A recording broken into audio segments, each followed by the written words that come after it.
పునరుజ్జీవ project Telangana భవిష్యత్తుకు బలమైన పునాది అన్నారు మంత్రి పొంగులేటి శ్రీనివాసరెడ్డి. ముఖ్యమంత్రి రేవంత్ రెడ్డి ప్రతిష్టాత్మకంగా చేపడుతున్న మూసీ పునరుజ్జీవ ప్రాజెక్టు తెలంగాణ భవిష్యత్తు అభివృద్ధికి, హైదరాబాద్ నగర రూపురేఖలను మార్చే చారిత్రాత్మక నిర్మాణంగా నిలుస్తుందని మంత్రి పొంగులేటి అభిప్రాయం వ్యక్తం చేశారు. మూసీ నది పునరుజ్జీవంతో నగరానికి కొత్త జీవం పోసేలా, పర్యావరణ పరిరక్షణతో పాటు ప్రజల జీవన ప్రమాణాలను మెరుగుపరిచేలా ఈ ప్రాజెక్టు రూపుదిద్దుకుంటోందన్నారు.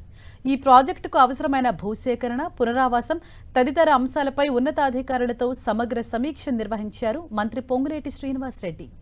హైదరాబాద్ను ప్రపంచ స్థాయి నగరంగా తీర్చిదిద్దే లక్ష్యంతో మూసీ నదిని పునరుజ్జీవింపచేసి దాన్ని పర్యాటకం, ఉపాధి, ఆర్థికాభివృద్ధికి కేంద్రంగా మార్చాలన్నది ముఖ్యమంత్రి రేవంత్ రెడ్డి దూరదృష్టి అని మంత్రి పొంగులేటి పేర్కొన్నారు. ఈ మూసీ ప్రాజెక్టు ఎవ్వరికీ వ్యతిరేకం కాదని, ప్రజలకు అన్యాయం జరగకుండా ప్రభుత్వం ముందుకు సాగుతోందని గుర్తు చేశారు మంత్రి పొంగులేటి శ్రీనివాసరెడ్డి.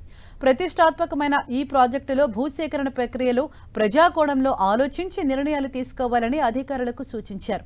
ఇళ్లు కోల్పోయే కుటుంబాలకు డబుల్ బెడ్రూమ్ ఇళ్లు కేటాయించాలని, ఇందుకు అవసరమైన కార్యాచరణ రూపొందించి తక్షణమే అమలు చేయాలని ఆదేశించారు మంత్రి పొంగులేటి శ్రీనివాసరెడ్డి.